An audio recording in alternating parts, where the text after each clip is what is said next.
Hi everyone, welcome to my channel. ಹೇಗಿದ್ದೀರಾ ಎಲ್ಲರೂ? ಈ ವಿಡಿಯೋದಲ್ಲಿ ನಿಮಗೆಲ್ಲ ಚಿಕನ್ ಕಬಾಬ್ನ ತಿಂದು, ಮಟನ್ ಕಬಾಬ್ನ ತಿಂದು ಅಥವಾ ಫಿಶ್ ಕಬಾಬ್ನ ತಿಂದು ತುಂಬಾ ಬೋರ್ ಆಗಿದೆಯಾ? ಆಗಿದ್ದರೆ ನಾನು ತೋರಿಸೋವಂಥ ಈ ಮಶ್ರೂಮ್ ಕಬಾಬ್ನ ನೀವು ಒಮ್ಮೆ ಟ್ರೈ ಮಾಡಿ ನೋಡಿ, ಮತ್ತೆ ಮತ್ತೆ ಮಾಡ್ಕೊಂಡು ತಿಂತೀರಾ.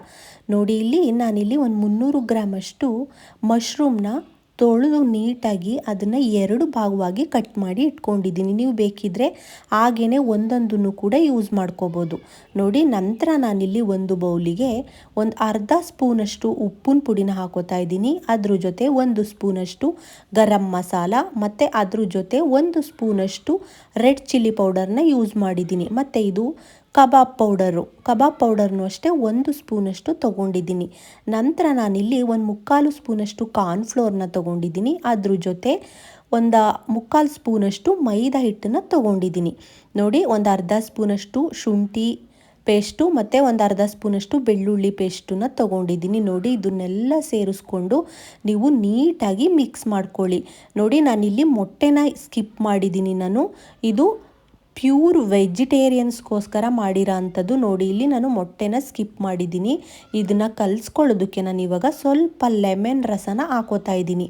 ಅದು ಸ್ವಲ್ಪ ತಿಕ್ ಅನ್ನಿಸ್ತು, ಅದಕ್ಕೆ ನಾನು ಇನ್ನೊಂದು ಸ್ವಲ್ಪ ನೀರನ್ನು ಹಾಕ್ಕೊಂಡು ಬ್ಯಾಟರ್ನ ಸ್ವಲ್ಪ ತೆಳುವಾಗಿ ಮಾಡ್ಕೋತೀನಿ. ನೋಡಿ, ಸ್ವಲ್ಪ ನೀರನ್ನು ಹಾಕ್ಕೊಂಡು ನಾನು ಈ ಥರ ಸೆಟ್ ಮಾಡ್ಕೊಂಡಿದ್ದೀನಿ ಕನ್ಸಿಸ್ಟೆನ್ಸಿನ. ನಂತರ ನಾವು ನೀಟಾಗಿ ಎಲ್ಲ ಹೆಚ್ಚಿ ಇಟ್ಕೊಂಡಿದ್ವಲ್ಲ ಮಶ್ರೂಮ್ನು, ಅದನ್ನು ಹಾಕ್ಕೊಂಡು ಅದ್ರದ್ದು ಪ್ರತಿಯೊಂದು ಭಾಗಕ್ಕೂ ಕೋಟಿಂಗ್ ಆಗಬೇಕು. ಆ ಥರ ಚೆನ್ನಾಗಿ ನೀವು ಮಿಕ್ಸ್ ಮಾಡಿ ಇಟ್ಕೊಳ್ಳಿ. ಬರೀ 5 to 10 ಮಿನಿಟ್ಸ್ ಅಷ್ಟೇ ಇದನ್ನು ಮ್ಯಾರಿನೇಟ್ ಮಾಡೋಕ್ಕೆ ಇಡಬೇಕು ಫ್ರೆಂಡ್ಸ್. ನೋಡಿ, ನಂತರ ನಾನಿಲ್ಲಿ ಎಣ್ಣೆನ ಕಾಯೋದಕ್ಕೆ ಇಟ್ಟಿದ್ದೆ. ಈಗ ಒಂದೊಂದೇ ಮಶ್ರೂಮ್ನ ನಾವು ಎಣ್ಣೆ ಒಳಗಡೆ ಹಾಕ್ಕೊಳ್ಳೋಣ. ನೋಡಿ, ಇದನ್ನ ಜಾಸ್ತಿ ಟೈಮು ಮ್ಯಾರಿನೇಟ್ ಮಾಡೋದಕ್ಕೆ ಬರಲ್ಲ. ಯಾಕೆ ಅಂದರೆ ಇದು ಮಶ್ರೂಮ್ ನೀರು ಬಿಟ್ಕೊಬಿಡುತ್ತೆ friends. Chicken, mutton, fish kebab ಆದರೆ ನಾವು 1 hour to 2 hours ಬೇಕಿದ್ದರೆ ಫ್ರಿಜ್ನಲ್ಲಿ ಮ್ಯಾರಿನೇಟ್ ಮಾಡಿ ಇಟ್ಕೋಬೋದು.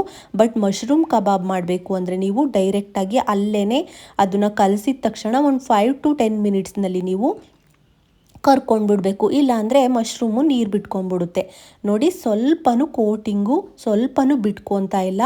ನಾನು ಇಲ್ಲಿ ಮೊಟ್ಟೆನೂ ಕೂಡ ಯೂಸ್ ಮಾಡಿಲ್ಲ ಮತ್ತು ಮ್ಯಾರಿನೇಟ್ ಆಗೋದಕ್ಕೆ ಬೇರೆ ಯಾವುದೇ ವಸ್ತುಗಳನ್ನೂ ಯೂಸ್ ಮಾಡಿಲ್ಲ. ಆದರೂ ನೋಡಿ, ಸ್ವಲ್ಪನೂ ಕೋಟಿಂಗು ಬಿಟ್ಕೊಳ್ಳಲ್ಲ, ಅಷ್ಟು ಚೆನ್ನಾಗಿ ಬಂದಿರುತ್ತೆ. ನೋಡಿ, ನೀವು ಒಮ್ಮೆ ಟ್ರೈ ಮಾಡಿ ನೋಡಿ. ಅದರಲ್ಲೂ ಈ ಚಳಿ ಟೈಮ್ನಲ್ಲಂತೂ ಫ್ರೆಂಡ್ಸ್, ನಾನ್ ವೆಜ್ಜು ಅದನ್ನೆಲ್ಲ ಮಾಡೋಕ್ಕಾಗಲ್ಲ ಅನ್ನೋದು ಪ್ಯೂರ್ ವೆಜಿಟೇರಿಯನ್ಸ್ ಇದ್ದರೆ ಈ ಥರ ಮಶ್ರೂಮ್ನ ತೊಗೊಂಡು ನೀವು ಕಬಾಬ್ನ ಮಾಡ್ಕೊಂಡು ತಿನ್ಬೋದು. ಸಖತ್ತು ಟೇಸ್ಟಿಯಾಗಿರುತ್ತೆ. ಇವಾಗ ಬೇರೆ ಮಳೆ ಬರ್ತಾ ಇರೋದ್ರಿಂದ ಏನಾದರೂ ತಿಂತಾ ಇರಬೇಕು ಅಂತ ಅನಿಸುತ್ತೆ. ಈ ಬಜ್ಜಿ ಬೋಂಡನೇ ಎಷ್ಟು ಅಂತ ತಿನ್ನೋದಲ್ವಾ.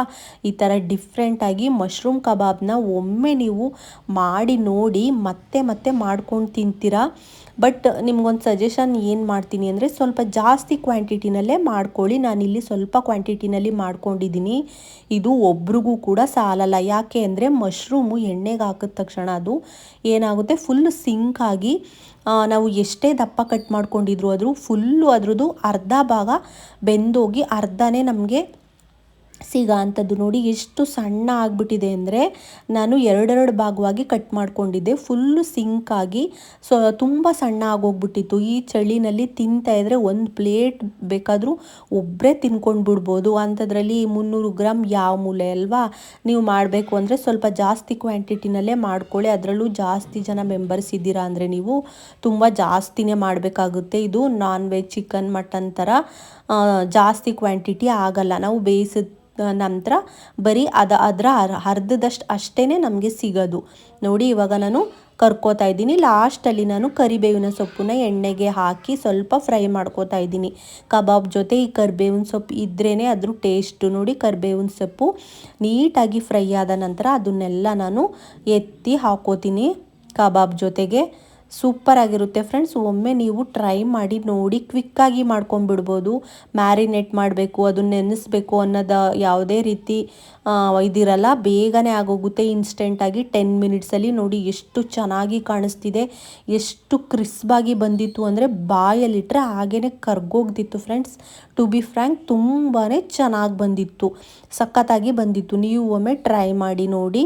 ಈ ವಿಡಿಯೋ ನಿಮಗೆ ಇಷ್ಟ ಆದರೆ ಒಂದು ಲೈಕ್ ಮಾಡಿ, ಶೇರ್ ಮಾಡಿ, ಸಬ್ಸ್ಕ್ರೈಬ್ ಮಾಡಿ. ಮಾಡಿ ಹೇಗೆ ಬಂತು ಅಂತ ನೀವು ಟ್ರೈ ಮಾಡಿ ನನಗೆ ಕಾಮೆಂಟ್ ಬಾಕ್ಸಲ್ಲಿ ಬಂದು ಕಾಮೆಂಟ್ ಮಾಡಿ. ಮುಂದಿನ ವಿಡಿಯೋದಲ್ಲಿ ಸಿಗೋಣ. Thank you for watching. Bye bye.